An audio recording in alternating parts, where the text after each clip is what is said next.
Oh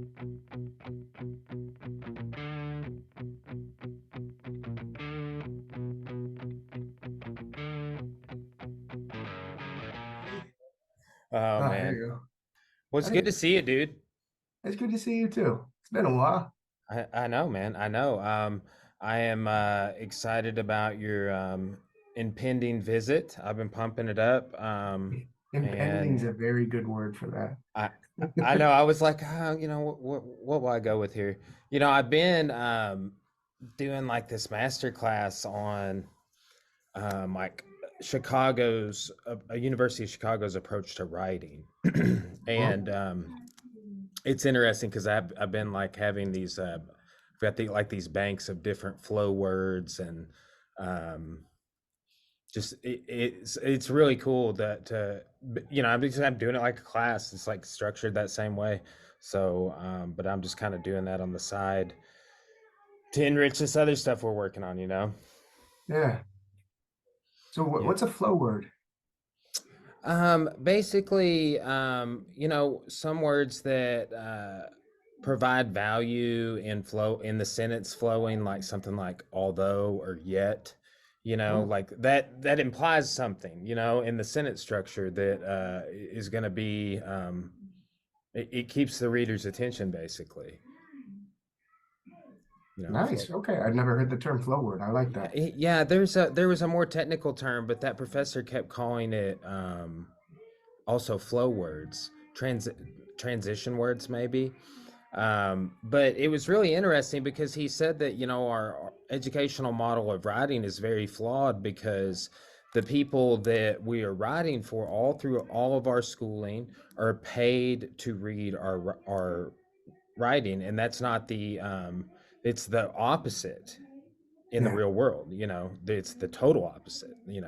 So yeah. Maybe you know this.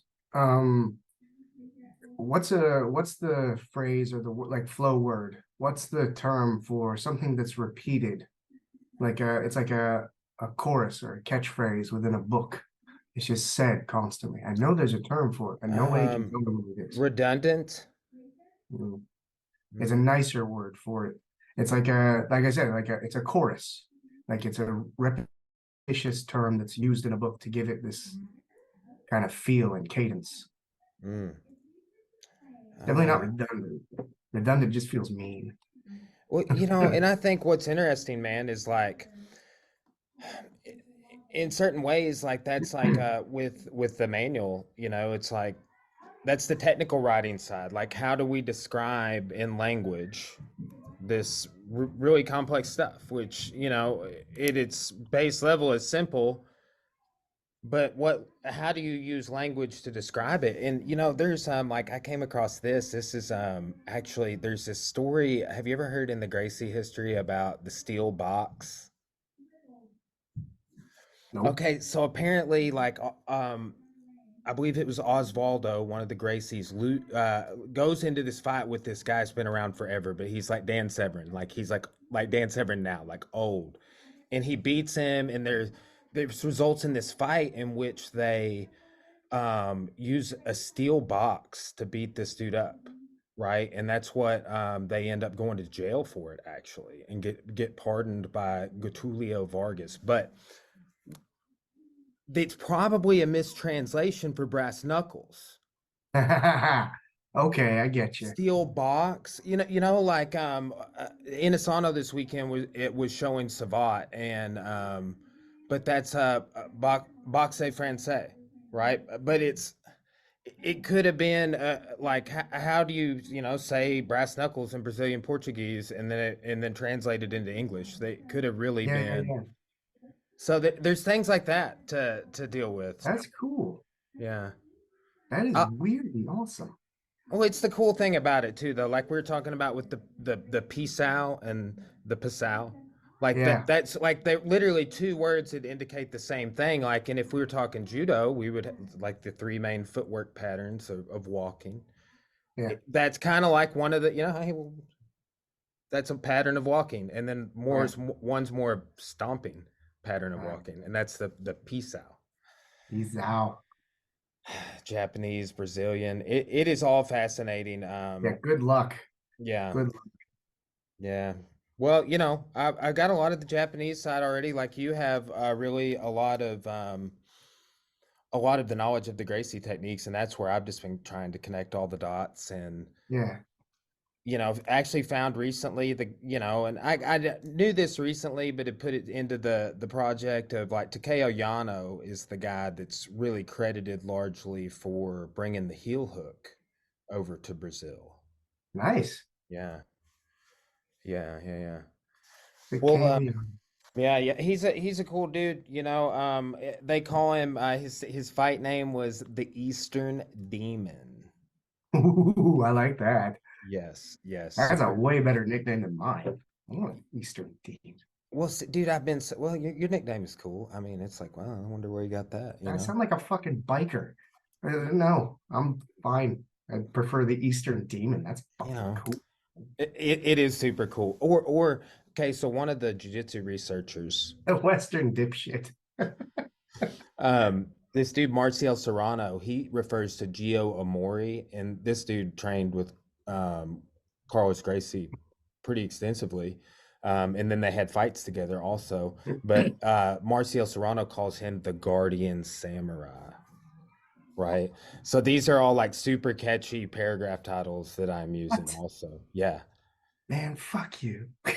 Hey, what? That's I mean, dude, awesome. yeah. But yeah, I keep getting, there's about five of those individuals outside of Maeda that I've just like been sucked into the rabbit hole on, and Nice. finally figured out how to use the Brazilian digital archives online. And so I've been Okay. translating all these newspaper articles, which is actually super easy to do with either Google Translate, but ChatGTP does it the best. Yeah. So, yeah. Dude, do you have a connection with Peter McGuire yet? No, but I think often that I would love to talk to him because, You man, need to. I have really that. I was just the last thought I had about him was like probably yesterday because I've really been digging into the physical copy of Breathe. And man, it's just such a readable book. So like I'm going through this master class, right? And I'm like, I was thinking, I'm like, oh, this dude's book is structured the way this guy is talking about. Like, I'm just like, oh, what's next? Oh, And then I started busting out like this professor. I started busting out like some of my favorite authors' books in history. Like, um, this is a narrative history book over Arkansas history, but this one, Black Struggle, Red Scare. This dude's a black belt in jiu-jitsu, and Yeah, hold that up again. I'm gonna send a picture to Peter and tell him to get on to you. yes. Got it. Okay. But yeah, this guy, I mean, this is like a civil rights book or whatever, um but basically just as an exercise, you pick up a book and here and like I highlighted just in the introduction like different words that like lure you in, like in the wake, the return, Ooh, I uh like let's see, called a form of blank. It's there's little things in sentence structure that they either the way we're taught to write, it kind of doesn't keep the audience reading. So, and I'm trying to lure in two different, totally different communities of like, I like think about myself. Like I practice martial arts. The guy that wrote that book, we both are jujitsu black belts. We're also both historians, you know, Hmm. and it's just it's interesting to try and you can't disconnect that bias. Like obviously, we're going to have a stylistic bias towards jujitsu, Hmm. right? It's like almost nothing you can do about that. But here's the thing: martial arts is one of it occurs in every culture and every civilization all throughout time. It's the most under talked about thing in academia. It's the most under talked about thing. So that immediately pulls in the historians, right? It is this sort of idea, and I stole that from that masterclass. Actually, I wasn't really thinking about it in that way. I mean, it's not. It's kind of you can just be controversial, which is there's some things about this that like the character development, like dude, Carlos Gracie's dad is such a and Helio's dad is such a character, right? Like I just think about him in a Quentin Tarantino graphic novel, or like Frank Miller or something like that. I'm like Who that. was who's Quentin Tarantino's Uh, dad? Who was Gast- Elio Gracie's dad? What was his name? Gaston Gracie Senior, Gaston. Okay. and then so in Brazilian Portuguese, it's they say Filo. Have you ever heard somebody called something something Filo? I have. I don't know That what it means though. it basically means junior. Oh, okay. Yes. So like there was one of the brothers was Gaston Gracie Filo. Okay. Yeah. So but all sorts of little things like that man, those are really interesting. Those sort of things, I think there's so many little interesting things about what was going on in Brazil, all through the migration story, um, and then particularly around Carlos's time, right? That early Mm, 1900s. So, yeah. Which, let's talk about this real quick. This is one of the things I wanted to chat with you about was, okay. and I put a tagline about this in the book, but like early on by the 30s, the Gracies had established a method, right? I've read about George Gracie even having this method to teach like X number of people at once, like 50 people or something, right? Like they were approaching it in a way I would say that I've seen you approach it. The way I think that um I probably approach it in a similar way, but I know that you've gone through like different programs to be able to teach the way you teach, but the way you teach, you do have kind of and this is kind of from the manual, but like a stage presence, right? And I think that that's valuable. It in the same way I'm talking about writing, it lures me into like, okay, Yeah, yeah, yeah. what's he talking about, right? Oh, he's like just like when you're talking about drawing attention to certain areas, and I mean these are things I use, but you just like maybe don't think about them, or to Oh to no, I think about that shit yeah, constantly. and I do, but like just like that section in the manual on just drawing attention by like waving a hand or patting something, things that, man, it's so great to articulate those in language and writing.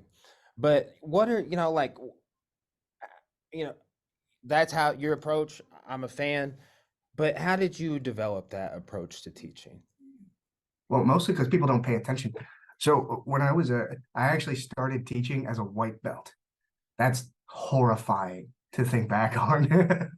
But the place that I was training, they actually had me opening up. I would open classes and I'd be the one that was there and nobody knew what to do. They would just walk in the room because it was like a shit show at that place. So I would have the key, I'd open up, I'd be sitting there with a coffee, like, I'm here. This is awesome. And then somebody would walk in and be like, what's this? I'm like, I don't know. Okay. So I would have to show what I learned in another class. Like, this is what we were doing yesterday if you want to learn it. And it was terrible. I remember at one point I said, okay, you're going to want to get in my guard. And they looked at me like, it's a guard. I was like, I don't know. You're between my legs, though. It was just awful. So the more and the longer I did it, the more it was like a baptism by fire. I didn't know what I was doing. So I had to learn what I was doing while I learned how to teach what I was doing. So I got really lucky on the ability to have an open stage to fuck up for years and years because that's the easiest way to get good at something is by fucking it up. So before I learned any techniques of teaching, let alone teaching jujitsu, which is like a whole art, the teaching of jujitsu. That's an art within itself. It's kind of like the art of breakfall, like everything has its own way of being learned and being conveyed. I had the wonderful chance of just brutally fucking up for like half a decade. Well, I think, man, I think there is a whole lot of value to that. Like, on some level, it's almost like there's a pillar to develop that is what you're talking about, right? That on Yeah, some level, through going through the experience, the gathering the empirical data, making the observations, failing, and reassessing things repeatedly, that you figure out a way, and that way works for you. Which, as a teacher, like, teaching's an individualistic thing, but there are methods and you know um, rules of thumb, I guess you could say. But every teacher that I really enjoyed, whether it be martial arts or otherwise, there was just something about their personality that really drew me in. Like, yeah, there is yeah, that side of things. But and then there's the methodological side, which that was always like, I felt like I never got a whole lot of that when I was going through getting my undergrad. Do a couple classes on historical methods, and now I did more of that in grad school, but now that's kind of like go back to the roots of that, on some of this research that I've been going through. yeah. Yeah, it's wild. It's really weird. Like the idea of what we're doing and what we're trying to do, you know. And it's also I don't think a lot of people put too much attention on how it should be um words. It's really early here. Well, how, some how people it should put be. no attention, and I think No, that's, no. yeah, that's the issue. And they're still doing the same things we're doing technically, but Oh it's yeah, weird. man. I've been to classes that were technically proficient. Like I'm really paying attention to it. Like, oh, that's correct. That's correct. I'm really a dick about that. I know what's correct in my fucking head. So like, no, that's right. That's right. That's wrong. That's right. That was really good. But the whole time I was like, no, put your foot here. Now you put your foot over there. You like turn. I'm like the half of the class is just like staring out the window the entire time, not really paying attention to this guy. But then you've got the other instructors, which I prefer, the fake it till you make it ones. The best ones are the ones that are usually the ones that are imitating another instructor. So like you'll hear someone literally speaking exactly like John Donaher would speak, which is annoying enough as it is. But then hearing a guy from like Chicago doing it, you're like, I wonder what he's been studying. Like so there's people out there that are actually putting a lot of effort in, to how to present things and why we present things the way that we do. So, that's a that's something to be happy about. We're getting better. I Okay, so you went through the Gracie University training, is that correct? did, yes. So, it's interesting. I know a couple of people have done that. Like this guy that comes to the gym, he's trained with me forever. Was in law enforcement. He's gone through it. A couple of the guys. One's a purple belt, one's a brown, about to get his black belt. But we've talked about their approaches. I don't think on the podcast, but several times. And what was that like going through that program, and what were your main takeaways? Okay. The program is phenomenal. Like it's one of the best choices I ever made was doing that program. So I don't want to sound negative in any way whatsoever. I agree with specifics on uh, what I teach, right? But how I teach it, I lean very much towards the Gracie method, the Gracie University method. So presentation and progressive learning, and there's another term for it, guided discovery. So there's these different variations on how to teach, what we teach, and why we do it. In the university when I was there, it was broken down so specifically. This is how I want you to teach this stuff. Because if you go to this school, this is exactly how it is. And if you travel way over here, you're going to go to this school. This is exactly how it is over here. And there's no overlap where we get constantly misguided.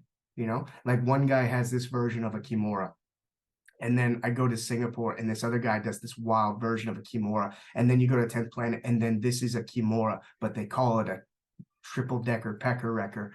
Like everyone's got this weird fucking way of doing things. What they did was they picked one lane and said, this is how we're doing it, period. And every instructor should be doing it like this. That way, no one gets lost along the way. Now, I don't agree with how they do the Kimura. It's not like a personal vendetta. I prefer Hickson's Kimura. I prefer Hickson's this, variations on stress levels and basic application, right? In Gracie University, they would literally give you a dance move. And that dance move that you would learn, you would teach it in what they would refer to as slices, right? Hmm. You would teach very basic dance. Well, you do a demonstration and then a very basic version, and then you would add a little bit more detail onto it, and then a little bit more, they refer to it as shading. So you would slowly and surely give the student a little bit more every demonstration. That demonstration is going to be put within a very specific time bracket. That way, you don't have someone talking about one thing and then 30 other things for 45 minutes, and then the class is gone, and then we spar. They have a way of keeping it in check. You watch the clock. You've got this many minutes to show this many times, and then okay, everybody grab part 3, 2, 1. Boom! It is fucking perfect. It's the best way I've seen a class taught, and I've been to a lot of very good classes, a lot. And some people have different ways of doing their thing, and I'm down. That's cool. My personal preference, and I think one of the greatest ways I've ever been taught has been Gracie University, and how they present a problem and a solution and then go. Perfect. Yeah, no, I mean, I've really liked what I've seen out of that.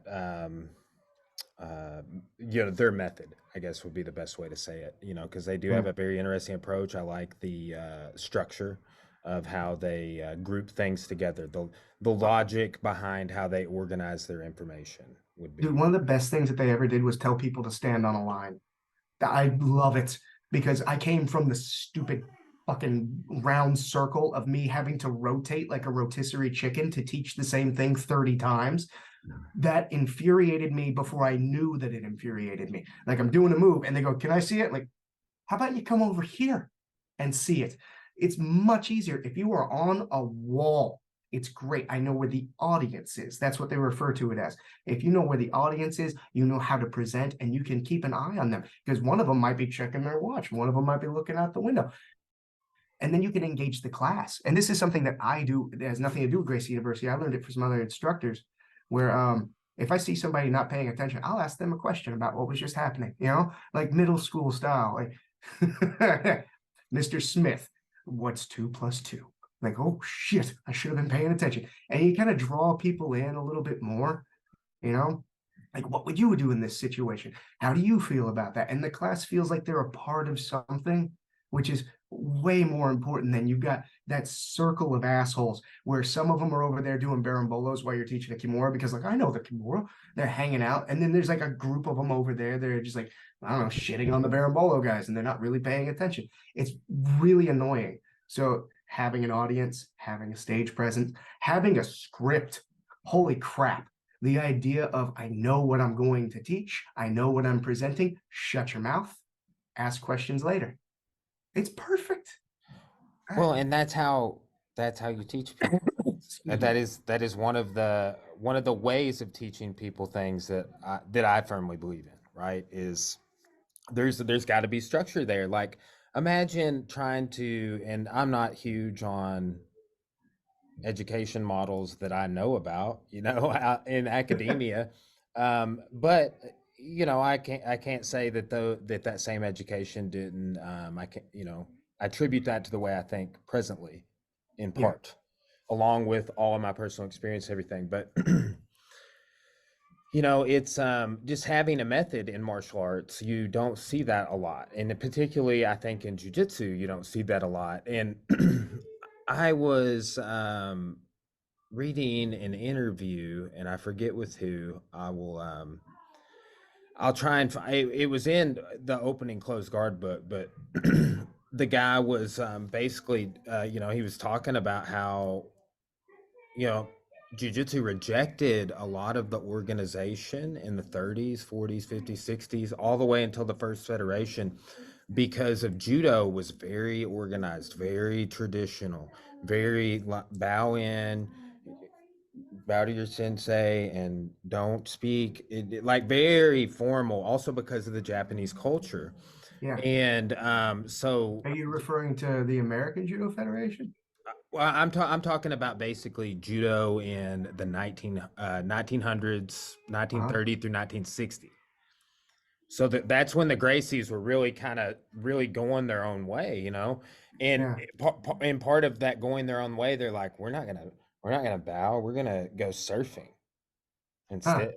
you know, it, like quite literally. But I've heard several authors talk about that as well, and different interviews I've come across where that's a part of the discussion is how in the ways in which that they diverge from the what we would say the traditional etiquette of martial arts is, Yeah, no, dude, I'm with you 1,000,000%. but then Every went back that single way. They place. circle back, full circle It's back. so, dude, I circled around. I am like the, oh God, I dropped out of high school. Like, I don't want anything to do with this. You know what I mean? Like, just putting me in a box, leave me there, tell me what to do, off to the next box on the bell. Like, I don't like it. It's not my jam. And now I'm full circle. The complete fucking obvious. Like, wipe your feet, bow in, stand up straight, put on the white gi. You don't need to wear a tie dye gi. You're not special. Like, it's very important to me that some of this stays alive. And I definitely came from like bowing. I'm not bowing to you. Like walk onto the mats. Like, I don't know, fight me. Like it's respect. You want respect? Come and get it. It was brutal. It was brutal. And it was brutal all over the world. And now you see like a full resurgence of that, especially in America, where Americans they're picking up jujitsu because Joe Rogan said it's the way to be stoic, and we're doing it. So they just kind of wander off of the football field and onto the mats now. Like, I'm doing jujitsu.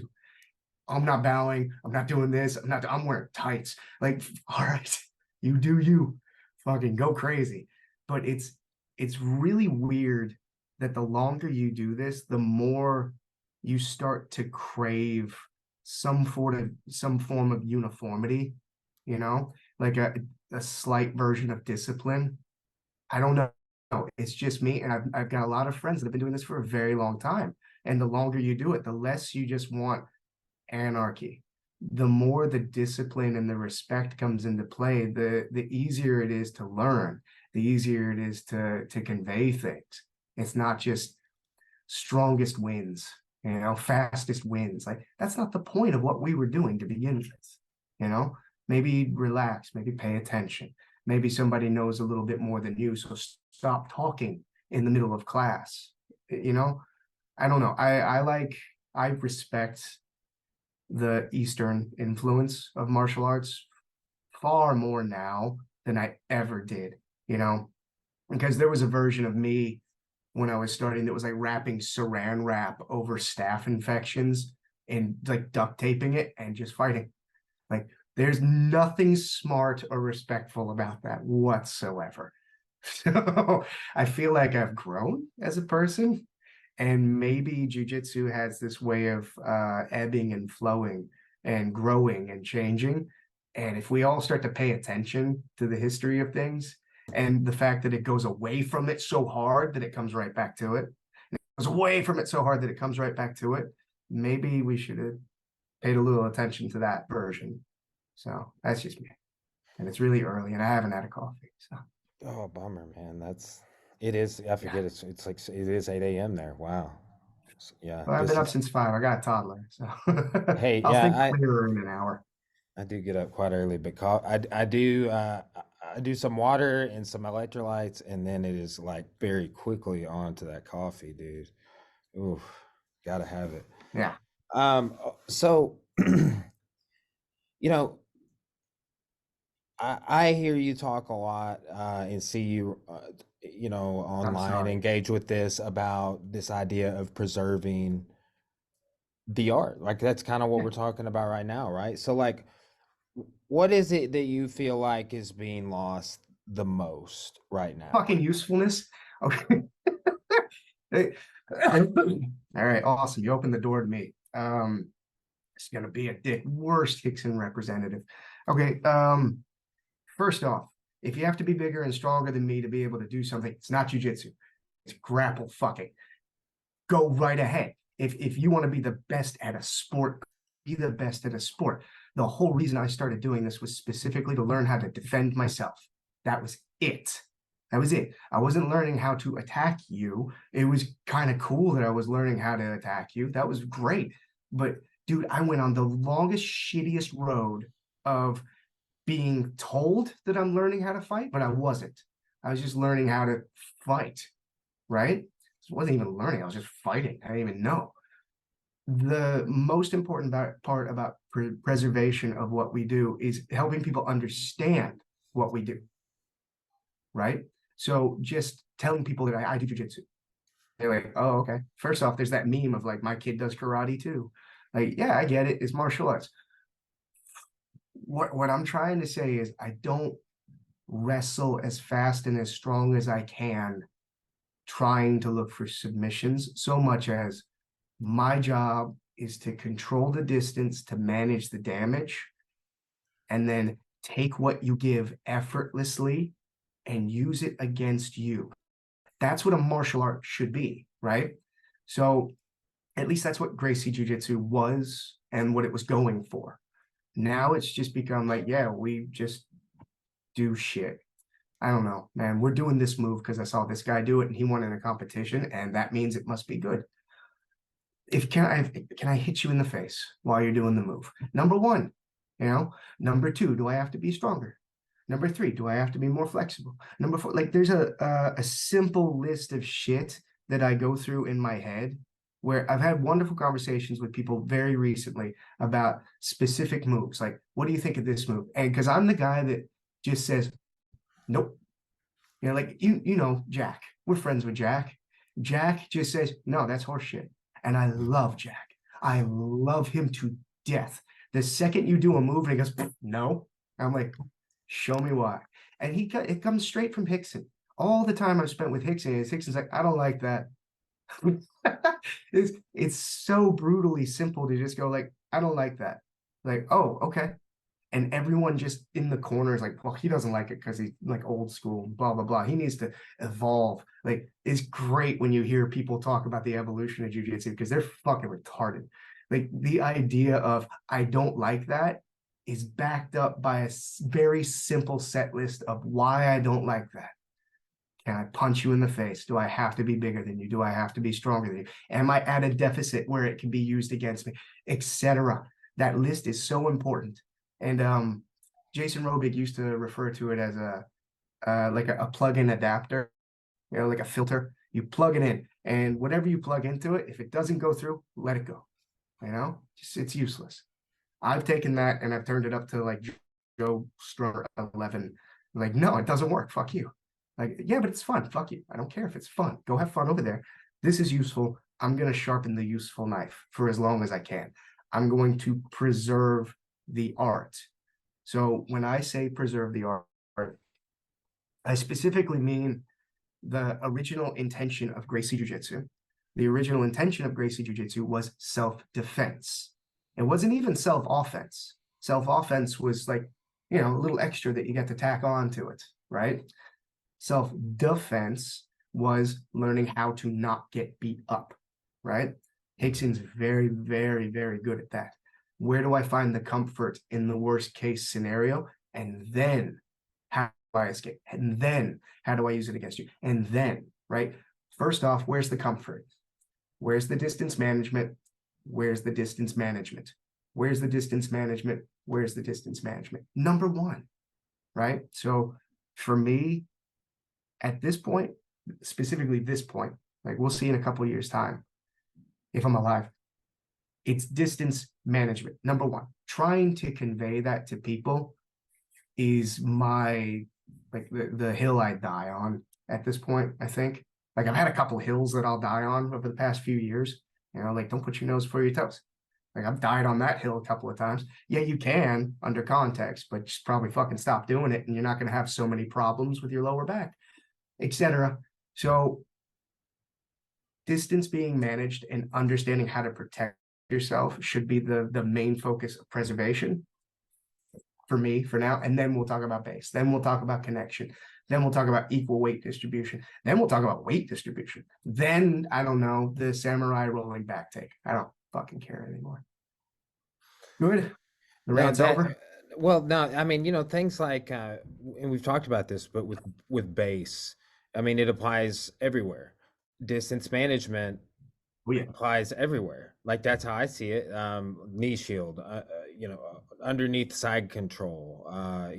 You've got to manage the distance, not just standing against strikes, but in all regards, Dude, right? my favorite thing is like because I stole it. I ripped it straight from Hickson. But every time I say like there's no such thing as a knee shield, and people are like, ho ho ho, I'll show you. Meanwhile, like Hickson has this beautiful way of like, okay, put me there. And he just starts touching your face. Yeah, And he's yeah. like, how do you feel? Because I feel good. And you're laying there like, I don't feel so good, coach. And then I started doing that at seminars. I'd go into a seminar like, how do you feel? And they're like, yeah, but I don't feel good.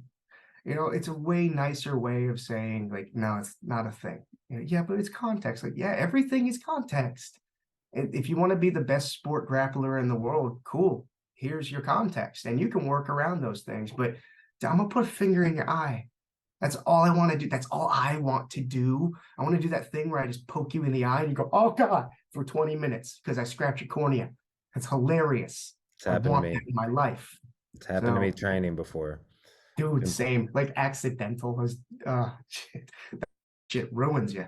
But yeah, like if I can manage the distance to manage the damage, Gracie University. Like that's the goal. That was the key. And then we got weapons defense. It should be like, I don't know. Let's think about weapons retention. Like, are you armed? I'm armed. Like I care more about retention right now. I want to be able to keep my weapons. You might not have yours. And then you have yours, and I'm going to get to mine, etc. It's all distance, right? It's all coverage. Well, and that's kind of back full circle too on the specializations. So like older jujitsu in Japan was how all these different specialties. So like what you're talking about, like weapon retention, weapons defense. Like there would be well, what weapons are we talking? Well, we're talking knives and we're talking handguns. What kind of, and from there, you just break down your categories, but those specializations. And two, I really think that this is something a conclusion I've drawn is in 1967, the first Jiu-Jitsu Federation was formed in Brazil. Before that, in 65 was the first Brazilian Judo Championships. And Kodokan had got all the Jiu-Jitsu schools pretty much to convince to just be judo schools for the most part, except for the Gracies. But then in response to that, they're like, we're gonna create our own tournament. We'll show you that too, and ours is gonna be 10 times better than yours, and it was. But in doing that, that is what really I think that's the Pandora's box, dude. That's what stylized jiu-jitsu in that moment. And that's Mm, what they were complaining about judo the most when they said they're hiding the pre-Meiji jiu-jitsu. I think that's what they're saying is like, well, yeah, judo's becoming an Olympic sport in 64. It has its first debut in the Olympics. 65, it's National Brazilian Judo. 67, Guanabara Federation.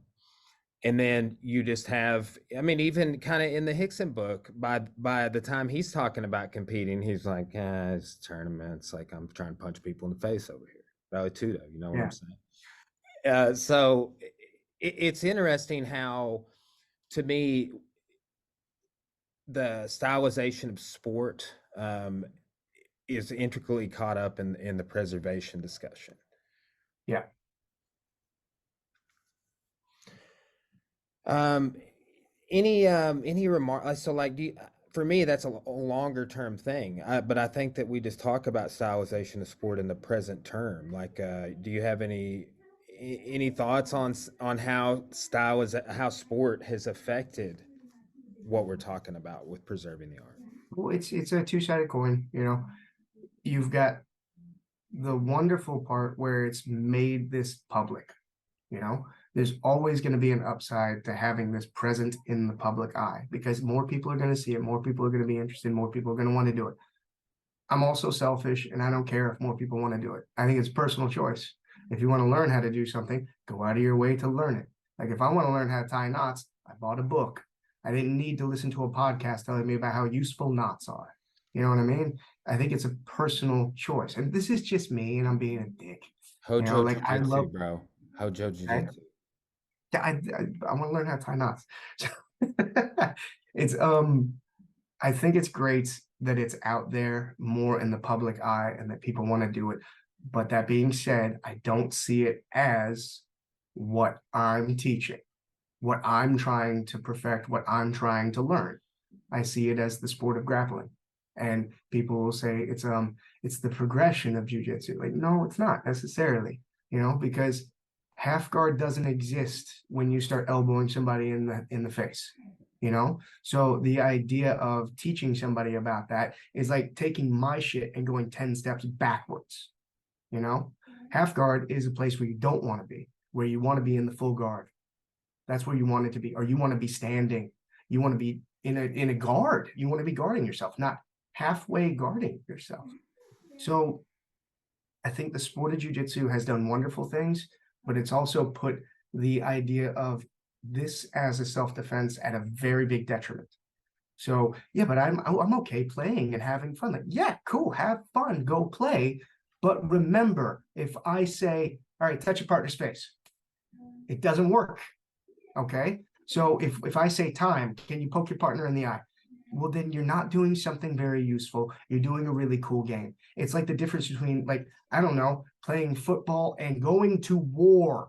You're like, they're both on a battlefield, but one of them you die.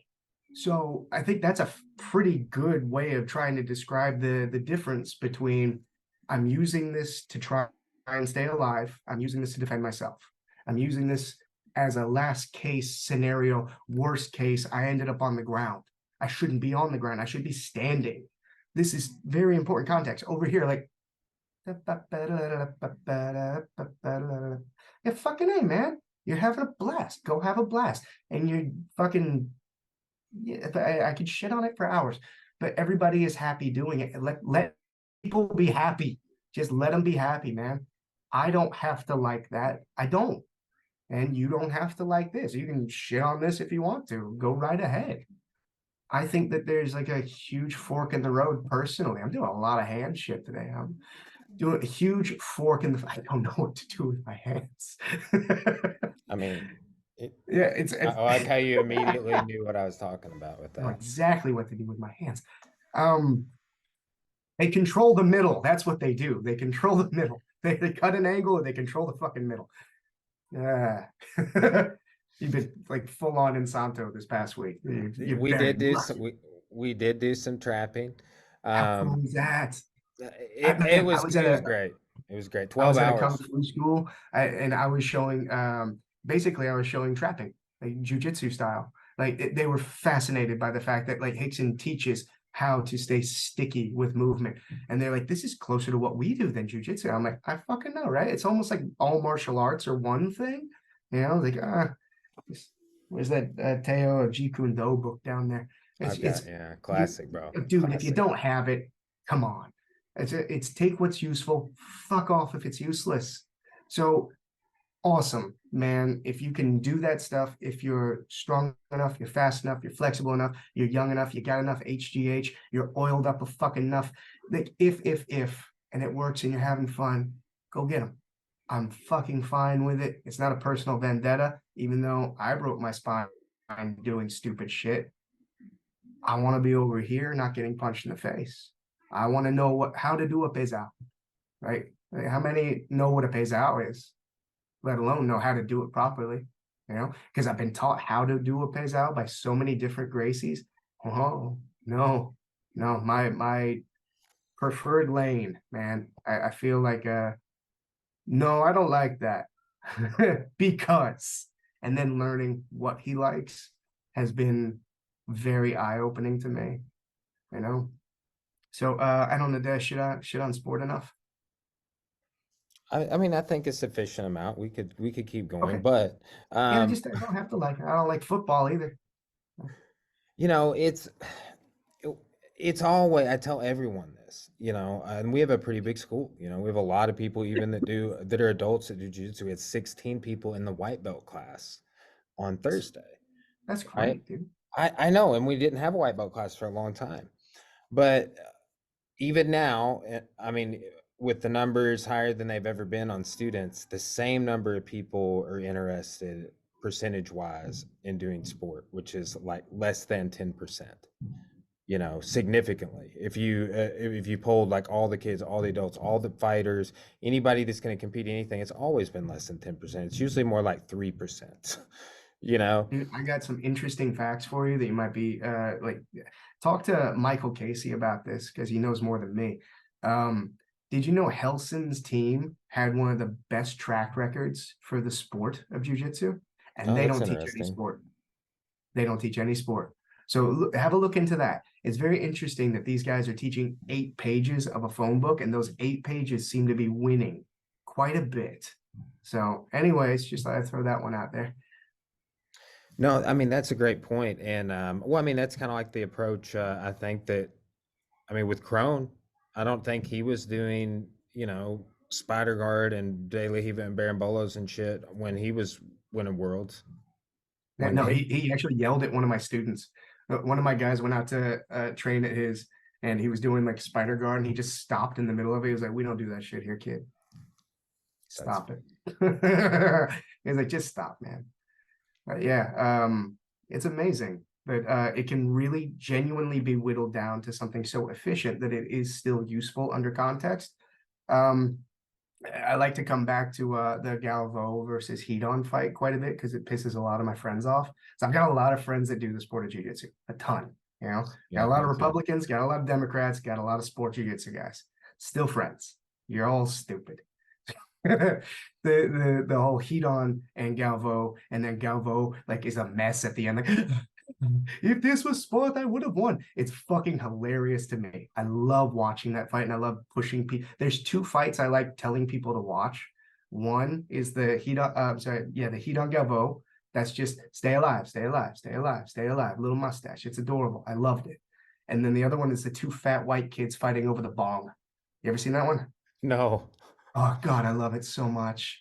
It's my precursor to teaching things like the guard to new people. Like, how do I get out of the guard?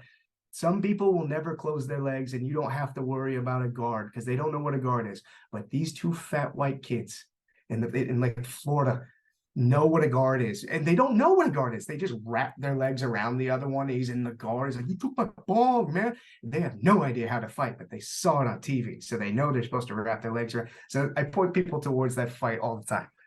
Big fan. I wonder how those gentlemen are doing. I'm making a note to look this up. I couldn't find Yeah, it. just look up two Yeah. fight over bong. Fat white kids mong, yeah. I would actually put in fat white kids fight over bong. It probably will come up a lot easier. But yeah, man, I point people in the direction of that fight constantly. But the idea of where was I going with that? Self-preservation and being able to survive the melee of sport jiu-jitsu now. Like I've been in arguments about the Donahue front headlock, high guillotine, all this stuff. Like, why would you ever go to your knees from that position? Because they're gonna do the high guillotine. I was like, yeah, it's just as easy to get out of as all the other guillotines. Like everything has an exit strategy, everything has a prevention, everything. If you don't know how to escape that, ask your instructor. If your instructor doesn't know how to escape that, ask him to ask his instructor. It's something that has to start to be spoken about is that you don't get to have Captain Black Belt that knows everything. You don't, period. That's another beautiful thing that Hickson does is that if he doesn't know the answer, he'll physically put himself in it.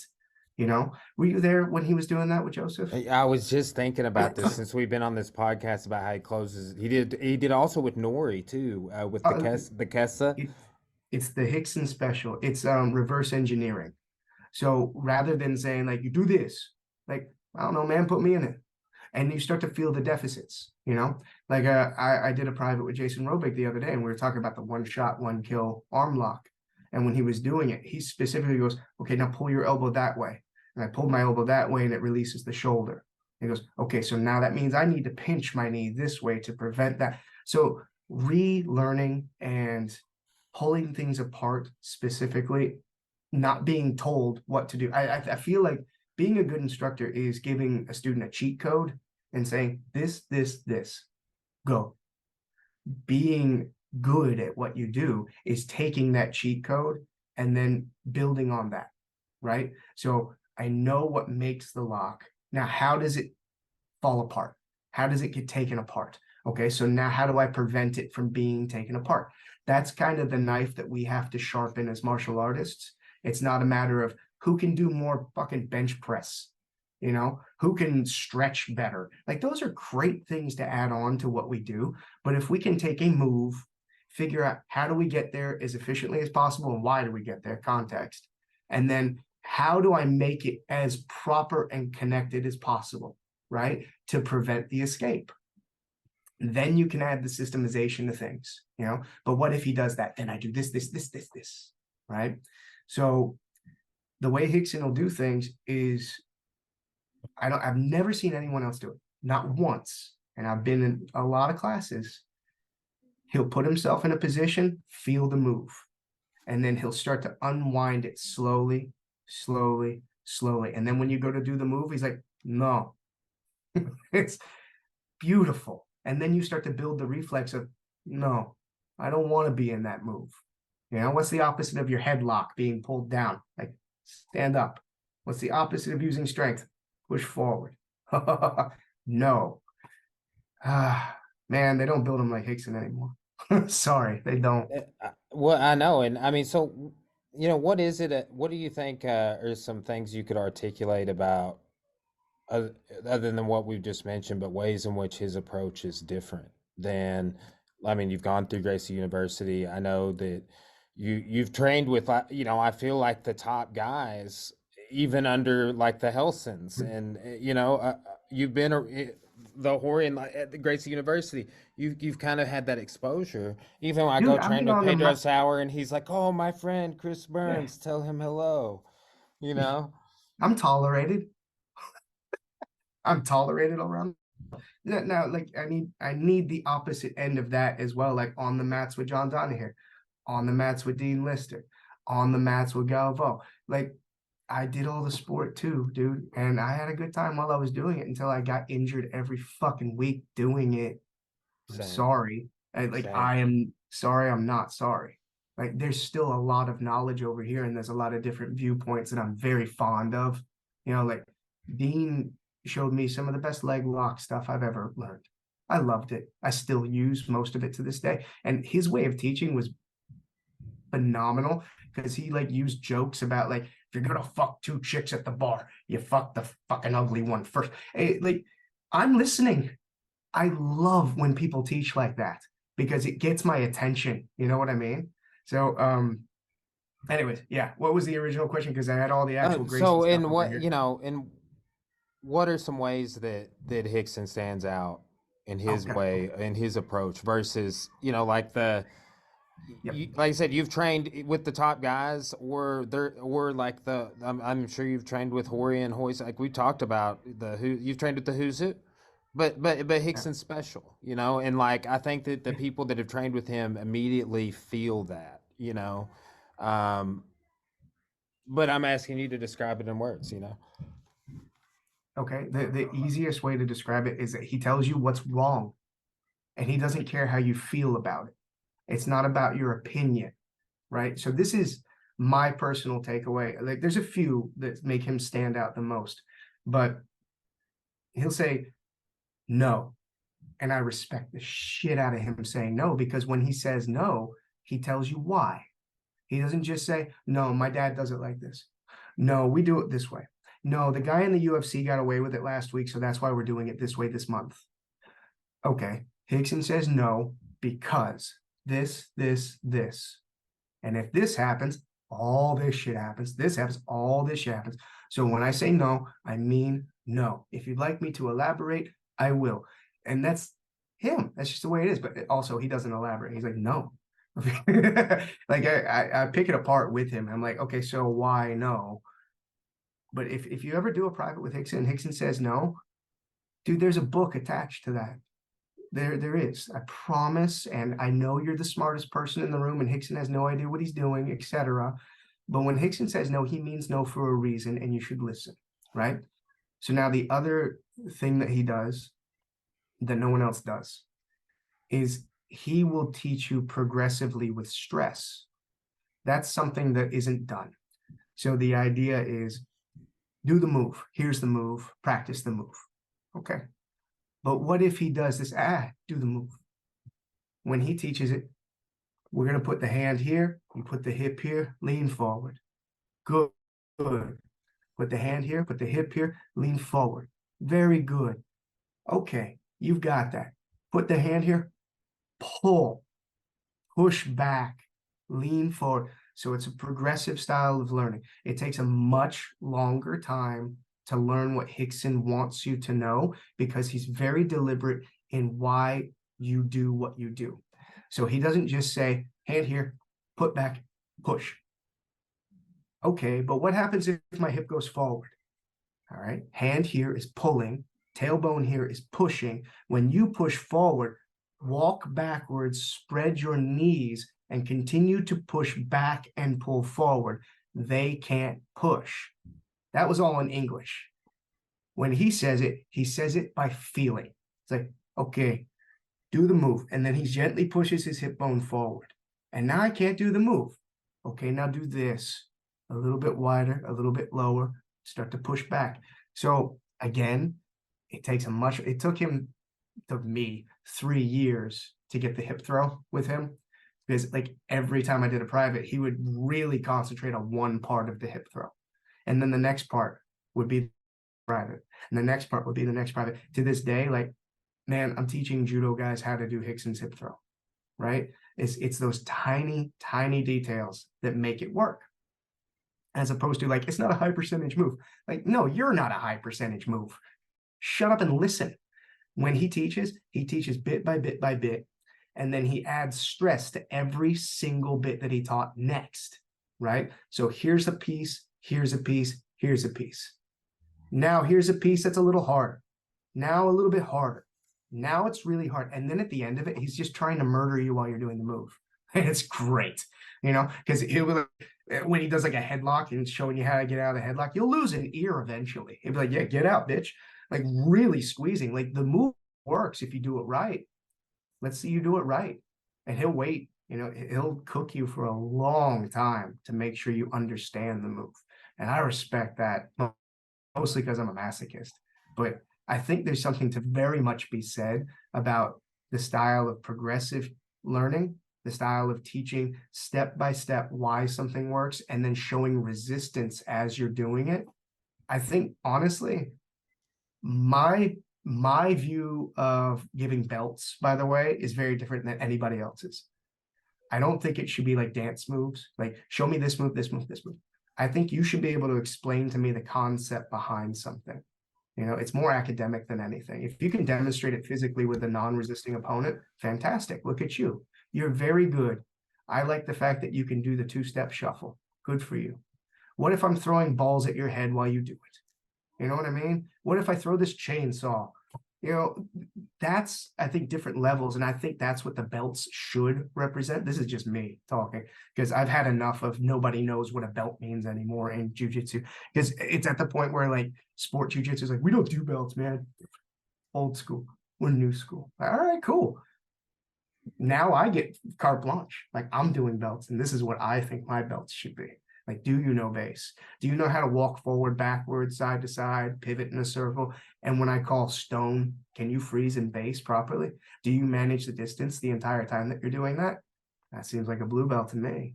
I'm happy about this. And like I have a prerequisite now. So I think personally, having a set syllabus of moves that we need to learn, I think those moves should have levels of application and levels of resistance, and then understanding how they work and then being able to put them in words so that we can preserve the art. Anyways, Hickson, how he teaches, levels of resistance, levels of no, you don't. You don't know what you're doing, do this. You don't know what you're doing, do this. Here's what you should do and why. Now I'm going to push the hip forward. Now what do? Here's what you do and why, etc. Well, and I think you probably coined this, in at least in my world, you did. But like, and Hickson might use this exact terminology, but stress Stick to the test, sky. What? stress test. Stress test. Yeah. But that's a great way to describe what you're talking about. Is that, Yeah. like you add stress, and okay, well, can they do this? Okay, well, okay, they can't do that. Well, what about this? And it's Yeah. like, but that's the next level. That's stress test number two, which Dude, I've been doing stuff with him for this like ridiculous amount of time to where when I do the move and I do it correct and I feel really good about it, like, yeah, man, I got this. And then he holds my shoulder and pulls it back. He's like, what now, bitch? I'm like, God damn it. There's just so much that man has inside of him that has to get out, you know? And man, if I could do a private every single day for the rest of my life, just so I could write all those stress tests down just for this one curriculum, I feel like I would have like done something useful with my life, you know, not just for me, but for everybody, because that man devoted himself to one specific thing and he perfected it. I'm very impressed by that as a person, you know? So his ability to pick things apart and be so methodical about it and then show you bit by bit by bit to where you actually really understand it. I had a conversation with him about teaching the hip throw. So in the curriculum that I've written, I have students collecting a haymaker to get into the position for side clinch before the hip throw. Sorry. He personally was like, nope, you got to teach him how to collect a haymaker. That's like an hour.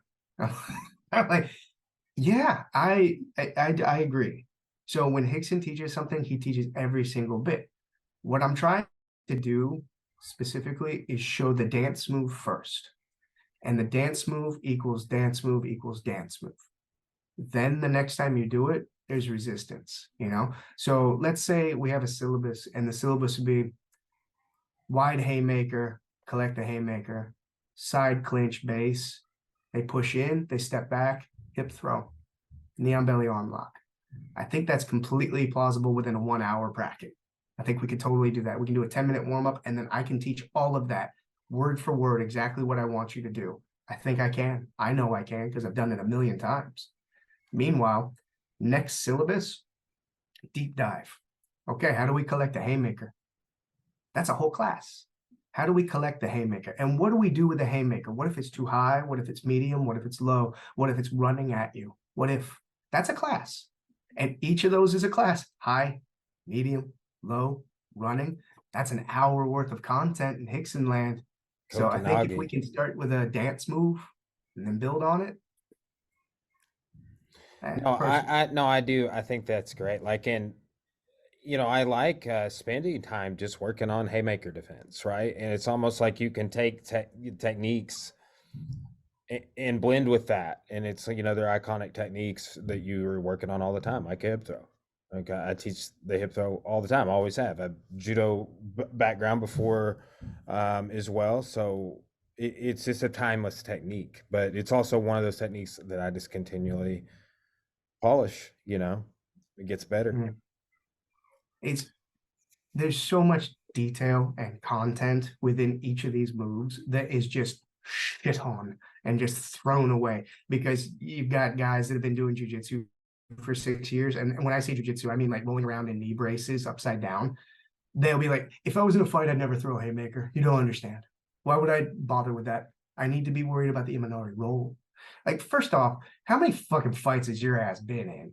Like, the amount of haymakers that have been thrown at my fucking stupid face in my life, I lost count. Haymakers are the number one stupid ass thing. And when you are in a fight, good God, you are not in the UFC. You're not fighting a trained professional. The number one thing is stupid. If you can start to understand stupid, then you can start to understand other stuff. Because stupid is literally the control of the middle, the cutting of angles. It's a martial art. It's be off of the center line or control the center line.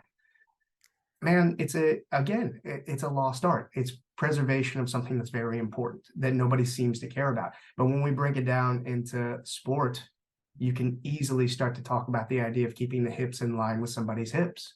Because when the hips are offline and they're adding weight, they're passing. You're at a deficit, and now you're going to have to get up and you're going to have to do the dog fight position, blah blah blah blah blah. And then I'm going to invert and do all this other stuff. Then you blow out your fucking back. You're out for 9 months, and then you come back and you complain about that position. So you start to do a different one because that's just not part of my game. Fuck. If you just keep your hips in line with somebody, you're defensive. When your hips come offline, you can be attacking. So the preservation of the martial arts is very, very important versus the idea of moves. I'm going to do these moves, right? You ever heard that old term? I'm not going to name the school, but the idea of like you take 10 babies and you throw them in a pool, and like 8 of them drown, and 2 of them are Yeah, Olympic swimmers. yeah, I have Yeah, heard man. that recently from somewhere. I'm trying to think. Like I've heard that recently a couple of times. Yeah, man. There's a lot of schools that are like that, mostly the competition schools. And you got a bunch of babies drowning over there. My goal personally, I'd much prefer having the 45-year-old woman not have the face touched. Like, no, don't touch me. No, I don't want to be here. That kind of thing is way more important to me at this point in my life, specifically. So, yeah, it's wild. It's very wild how the sport has become this whole thing, and it's completely separate. But there's so many things that are very similar. I don't Well, know. it's like a great way I think to delineate it is there's martial arts, which are for self-defense, and jujitsu is a martial art.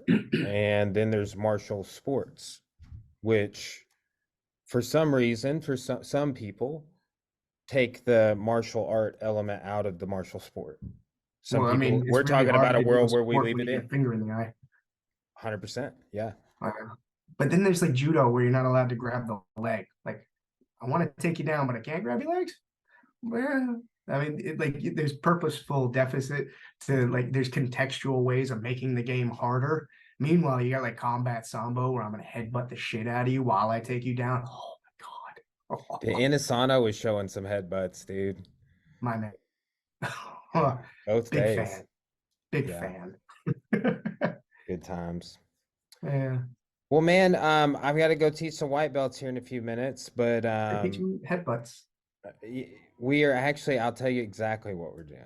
Okay. And you're going to like this. We're doing the high kick, round kick defense from the knees, Okay. right? Like, which I've actually seen a video where Jack was teaching that with you. Uh-huh. So, but Oh, we've cool. been working the last 3 classes on round kick defense, Uh-huh. and we're gonna that's like what we're gonna be a big round kick defense review today, and but we haven't done the head kick, so that's where we're headed. And If I can throw one thing out, do it. just from my personal fuck ups, elbow in front of the nose. I've heard this story, dude. Dude, I think like you had your elbow shattered, oh, right? yeah. So my favorite fucking part of anytime I see somebody defend something and you're gonna put your elbow up and they're gonna punch your elbow and they're gonna break their fist. Like, first off, fuck you. How dare you be that guy? You're a sack of water held together with luck, right? So when you're blocking something and you get hit in the elbow, it breaks just like everything else. You're not tough. You are not tough. So, and the main thing that you should tell the students, hide the brachial plexus, hide that little triangle Snot here, box. hide the That's snot Howder box, calls man. it. And you should be looking at them. And when the hand comes through, keep it nice and open and keep it away from the head so it gives it a bit of a buffer. That's important. Those are tiny little details. And then lean into it. Lean into That, it. yes, distribution of weight. Yes. Great. It's just like when I was a white belt and I was teaching. You just gotta get hurt. Did he ever tell you about Dave Kama punching the shit out of my elbow? No. Oh, all right, you got 2 seconds? Yeah, for sure. All right, right after I broke my elbow, there's like a chip of like 3 bones just floating around in there, and I couldn't extend it and anything. And like that week, I had to fly out to Hawaii, and I went to Hawaii, and I was doing like a whole seminar thing with Dave Kama and his guys. And during that time, he was teaching striking defense, and one of the striking defenses for the rib cage is to tuck the elbow and look at the palm and lean into it. And as he's teaching, he's using me as the uke, and he's decided to punch my rib cage over and over and over. And I'm just like this, like, they got it on film. I'll find it and I'll send it to you. But it's just me getting my broken elbow punched over and over and over. And then I laid in a bed and cried and drank alcohol for like 3 days after. So, and scene. Perfect timing to leave. Good Thanks, times. Dave. By the way, I don't think Dave even knows at this point. Yeah. I've talked to Jack about having him on soon to discuss Nice. some of the Dirty Dozen history. So, That's cool. yeah, man. Well, Chris, it's been a pleasure as always. And I'll be seeing you soon, and I'm sure I'll talk to you sooner than that. I'm looking forward to it, man. Thank you very much All for right. your time. Have a great day, sir. We'll see you. See you, bud.